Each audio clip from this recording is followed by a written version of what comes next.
Goldberger, merci pour votre participation à ce sujet spécial hors de notre édition post-CES 2025, qui a pour objectif d'aiguiller nos auditeurs professionnels à mieux s'engager sur une plateforme dite réseau social dont la promesse d'être plus accessible pour les consommateurs et partagée n'est plus du tout la principale règle fondamentale depuis un moment. Vous êtes Michel Goldberger, CEO de The Smart Working Company, une entreprise de formation et d'acculturation aux réseaux sociaux pour les entreprises et leurs équipes, certifié Calliope.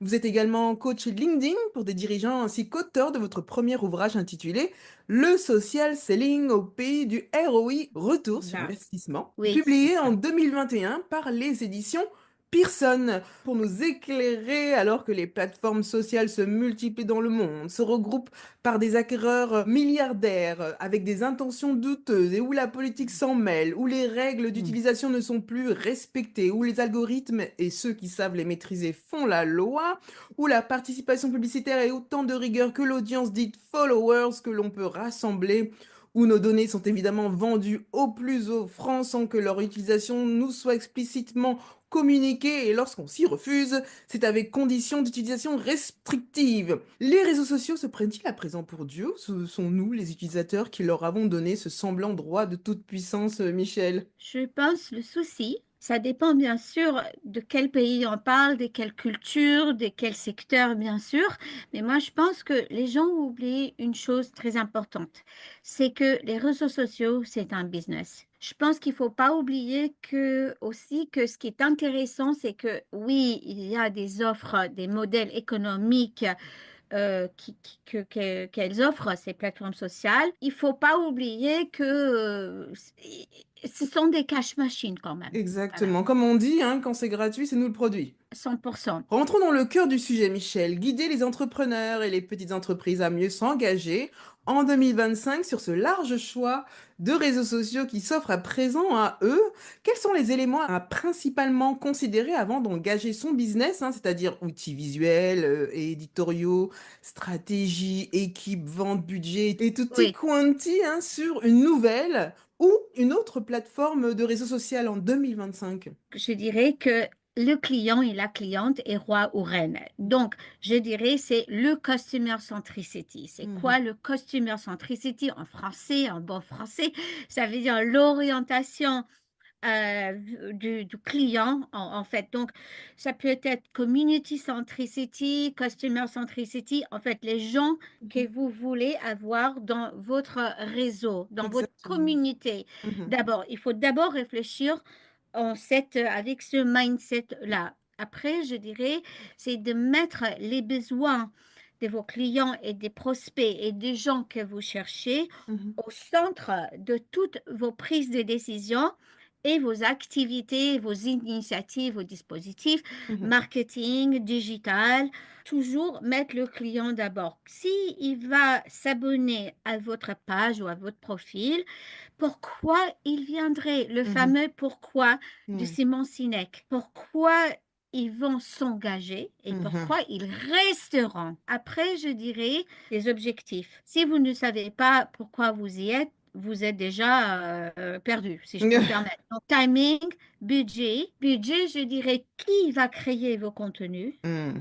Est-ce que vous allez vous abonner à un outil pour créer des contenus Mhm. qui, dans la société, peut vous aider à créer des contenus, même Mm. des contenus simples, Mhm. même une petite réflexion, un brainstorm par mois, c'est pas non plus. C'est même plus seulement une petite réflexion, c'est un job, c'est un poste carrément qu'il faut C'est consacrer. un job, mais il faut pas effrayer nos chers amis. Il faut les confronter à Oui, la réalité, parce qu'on parle vraiment de business là, c'est pas juste une page où on oui, poste nos photos de famille, ce genre de choses. non, bravo, vous êtes pile poil dans ce que je voulais pour Ah, finir, en fait, ce qu'il faut considérer, ou ok. même pas juste considérer, il faut y aller, c'est la présence du dirigeant. Parce que les statistiques nous prouvent que le dirigeant qui est actif, par exemple sur LinkedIn, Mhm. c'est quand même l'outil de base, Mhm. ça va booster quand même la visibilité, la notoriété, Mhm. la richesse de la proposition de valeur Mhm. de l'entreprise en question. Et Mhm. ça, c'est une très grosse erreur que beaucoup de sociétés Enfin, c'est-à-dire beaucoup, bien sûr, ça dépend la taille de Bien l'entreprise sûr, oui. et les objectifs, bien évidemment, mais ils pensent, ah, j'ai une page institutionnelle, une Mhm, page de la marque, mhm, ça va faire tout le boulot. Non, mhm, non, non, c'est faux ça, parce que on sait très bien que les marques, quand c'est la com institutionnelle qui parle, c'est pas mhm, assez humaine. mhm, Voilà, donc il faut quand même la présence du dirigeant, mhm. déjà parce qu'il faut que lui, il comprenne déjà comment ça fonctionne afin qu'il puisse prendre des décisions. Bien sûr. Cette présence du dirigeant et après des salariés, si on est bien présent et on comprend mieux notre communauté et on est toujours dans cette quête de pertinence Mhm. et de proposition de valeur, peu importe les algorithmes, on sera toujours à la mode. Parmi les éléments importants ou du moins à considérer, une plateforme avec de l'accessibilité aux statistiques pour analyser hein, son investissement et sa manière de s'engager avec ses clients. Oui, l'idée, c'est quand même intéressant de au moins comprendre ce que c'est les métriques Hmm, et savoir un peu ce qu'on cherche, de ne pas attendre d'avoir un nombre de followers de dingue comme Kim hmm, Kardashian ou Brad Pitt. C'est pas ce qu'on cherche, hein. Mais on ne sommes pas des influenceurs, hein, nous sommes des entrepreneurs mhm, ou entreprises, c'est pas la mhm, même chose. Si on ouvre une page institutionnelle, par exemple, sur Insta mhm, ou sur LinkedIn, mhm. on a d'office le droit aux statistiques. Oui, Voilà. Donc, en fait, il faut juste comprendre, les lire et savoir et interpréter le exactement. résultat C'est ça. et de ne Exactement. pas devenir esclave. Doit-on privilégier, Michel, si l'offre nous le permet, bien sûr, les plateformes européennes ou internationales avec toutes ces réglementations qui s'érigent et qui peuvent être un facteur risque pour l'investissement consacré? Tout dépend, enfin tout est un gros mot, mais beaucoup de choses dépendent sur le fait que, est-ce qu'on est B2B ou B2C? Le petit rappel, le B2B, c'est business to business. Est-ce qu'on cherche à faire du business Mhm, avec des décideurs dans des TPE, PME, grands groupes mhm, ou indépendants, peu importe, mais B2B. Et le B2C, c'est business to consumer. Donc mhm, là, c'est par exemple la grande distrib mhm, quand on cherche à attirer mhm, des consommateurs mhm. classiques, par Exactement. exemple sur une page Facebook. Et tout peut changer. C'est ça. Donc, comme c'est dans la presse maintenant, je pense qu'un entrepreneur aujourd'hui ou demain, ou même qui a déjà sa boîte depuis longtemps comme moi j'ai fondé Smart Working il y a 17 ans, euh, il sera plus averti, aiguisé, si on peut le dire comme ça, par rapport à ces sujets-là. Si il a des questions, je pense que maintenant, il sait qu'il y a assez vous savez, quand moi j'ai monté la boîte il y a 17 ans, trouver un avocat, un juriste qui comprend Internet et Hmm. réseaux sociaux, qui avait, comment dire, intégré ça dans ses services, dans Dans ses son actes. arc, on Oui, va dire c'est juridique. ça, exactement. Ça Oui. n'existait pas, Ouais. hein, C'était exactement. flou. Donc, Oui, c'était flou, voilà. Mais maintenant, ça existe. Donc, exactement. voilà, on n'a qu'à chercher des infos aux bonnes personnes. Quelle place doit avoir également les engagements politiques et les valeurs morales d'une plateforme ou de ses dirigeants dans les paramètres décisionnels, hein, tant pour nous y engager que pour la quitter? C'est une prise de décision de business. C'est à eux d'analyser les risques. Franchement, ça dépend vraiment le niveau du risque. Un homme, une femme intelligente, elle va savoir analyser le risque ou prendre les bonnes personnes qui peuvent accompagner dans cette analyse et savoir est-ce que c'est un risque ou pas. Et Voilà. si on n'a pas des Comment- personnes pour ça? il faut commencer, je dirais, mollo mollo. Hmm, Il faut bien choisir son réseau social. Moi, je dis toujours que c'est bien de quand même commencer avec un profil individuel sur LinkedIn. C'est quand exactement. même la base de tout. Précisément, quels sont les avantages, on reste encore dans le même sujet, les avantages et les risques auxquels on se confronte lorsqu'on décide de quitter un réseau social pour une autre plateforme, particulièrement lorsqu'on a une large et influente audience qui nous suit? Quand vous décidez de switcher, de Hmm, changer de plateforme, ça prend du temps. du prend et de l'argent, c'est un investissement parce que Mhm. tout le boulot que vous aurez investi, il n'y a rien de pire. Juste aller sur une nouvelle plateforme parce que tout le monde le fait, c'est pas une bonne raison. Si vous avez une bonne stratégie qui vous est claire, qui est efficace et qui est en phase avec le customer centricity et les besoins de la société aussi. À rappeler surtout, Michel, hein, car beaucoup doivent y faire face lorsqu'arrivent des pannes mondiales ou comme dernièrement TikTok, que l'on ne fonde pas, mise pas l'entièreté de son modèle business sur un réseau social dont on n'a pas la maîtrise totale au-delà de l'accessibilité à Internet. Un bon dirigeant ou un bon directeur commercial, comme c'est plutôt eux avec qui on travaille, ou le management, ou comme ex-codir, ils savent qu'il ne faut pas être dépendant d'un canal. Hmm, Aujourd'hui, on est dans la multicanalité ou même mhm, l'omnicanal. Donc, en fait, il faut toujours viser une stratégie commerciale, marketing digital, outbound, inbound marketing, recrutement. Avec la marque employeur, il faut viser sur une stratégie mhm, multicanal. mhm. Ça dépend aussi quelle génération Oui, bien sûr. appartiennent nos followers, à quelle Mhm, génération. Ça veut dire aussi, est-ce qu'ils ont l'habitude d'utiliser d'autres canaux? Et mhm, maintenant, avec une augmentation de risques de cybersécurité, les entreprises sont de plus en plus équipées pour les pannes. Une entreprise, encore une fois, ça dépend la taille de hmm. l'entreprise et son Les moyens, investissement, ouais.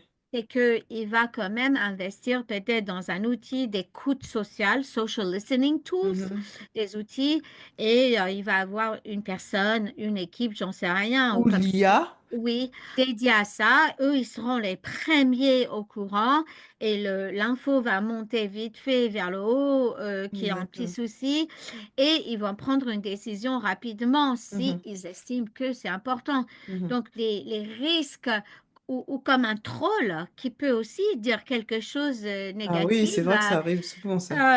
Nous, en fait, quand on travaille avec un client, on explique toujours aux collaborateurs qui sont des ambassadeurs sur les réseaux sociaux, qu'est-ce qu'on fait dans ce cas-là? Avec S'il ces fait gentil. nombreux Mhm. bouleversements et pratiques dont on vient de parler et que l'on ne peut ne pas tenir compte, est-ce que les conseils de votre ouvrage, Le social selling au pays du ROI, on rappelle RSI, publié en 2021, sont Oui, toujours et intégralement applicables en 2025? complètement. Et c'est une très bonne question parce que dans le social selling, c'est juste la nomenclature, le nom de la méthode, mais on ne vend rien. Mhm, Quel est l'objectif en fait du social selling? Qu'est-ce que c'est concrètement? Ça veut dire juste ouvrir des passerelles conversationnelles avec les gens qu'on cible dans notre écosystème digital. Ça peut être même digital, OK? mhm, Donc, en fait, de ouvrir ces stratégies, ces échanges de chat, en fait, ces échanges, pardon, passerelles conversationnelles, c'est toujours à la mode. bien sûr. Parce que nous restons quand même des êtres humains. Mhm, Heureusement, je ne suis pas encore un avatar, hein. oui. Deuxième chose, proposer de la valeur à travers le réseau social. Ça veut dire proposer des infos éducatives, euh, montrer son capital sympathie, être likable, comme on dit, Mhm, mhm, être au service des membres de la communauté, avoir une communauté sympathique. Ça serait jamais démodé. mhm, Donc, oui, le dirigeant qui veut, ou le directeur commercial marketing, nanana, qui veut mettre en place un changement de transformation du process commercial, on est pile poil dedans. Et mhm, en plus, avec l'arrivée de l'IA, les bases n'ont jamais été aussi importantes. mhm. Parce que de penser que l'IA va remplacer Ouais. toute cette stratégie de social selling, Mhm, c'est archi faux. mhm, Et c'est même dangereux. Je dis toujours que il faut penser à l'IA comme votre stagiaire. Ils sont créatifs, ils peuvent vous proposer des idées, ils peuvent rédiger des textes, mais vous, madame dirigeante, vous n'allez jamais prendre leurs idées, leurs trucs, leurs textes comme décision finale. Vous allez l'adapter, vous allez faire votre magie, vous allez faire de la réingénierie, Mhm. etc. Et vous allez transformer afin que ça fit, ça matche bien Mhm. aux besoins du client, à la stratégie de Mhm. l'entreprise. Vous Mhm. voyez? Donc, est-ce que mon livre est toujours d'actualité et toujours utile? Je pense, parce que même pendant cette grande époque d'outils et de l'IA, etc., les êtres humains et nous, notre compréhension des choses, notre humour, notre sourire, l'échange humain qu'on peut avoir comme celui-ci, qui est très riche et en intérêt, je vous remercie, et notre expérience et surtout la conduite du changement des hommes et des femmes que doit faire un dirigeant, et c'est là où je touche beaucoup dans mon livre, qui est vraiment un guide, ça, il n'y a pas d'outils ou de trucs qui peuvent remplacer ça. Donc, on n'attendra pas prochainement un nouvel ouvrage avec une mise à jour marquée version 2 ou 3 du social selling au pays du ROI. Pas besoin. Là, on est sur des fondamentaux qu'on peut réutiliser à vie, hein. Oui, oui, et parce que surtout qu'il y a plein d'astuces, des tips, des exercices, Des des tableaux à exemples. remplir Mhm. qui nous aident ou qui aident le dirigeant, ceux qui vont mettre en place ce changement, Mhm. à réfléchir. Prochainement, Michel, un autre ouvrage ou d'autres projets que l'on puisse suivre pour The Smart Working Company? Je dirais que, il faut continuer à nous suivre sur LinkedIn, sur notre Mhm. page institutionnelle, bien sûr, me suivre à moi. Je serais ravie de rencontrer les gens qui auraient écouté cette émission et me contacter sur mon profil, Michel Goldberger. Me suivre sur Insta, Smart Michel Goldberg. Je pense que oui, les grandes tendances, on en parle tout le temps sur nos réseaux sociaux, bien évidemment. Il y a beaucoup de changements hyper intéressants sur LinkedIn Mhm. et on est en train d'en parler en fait sur LinkedIn. Mhm. Donc, nous, on fait des lives. Mhm. Donc, oui, plein de projets intéressants. Il faut juste nous suivre.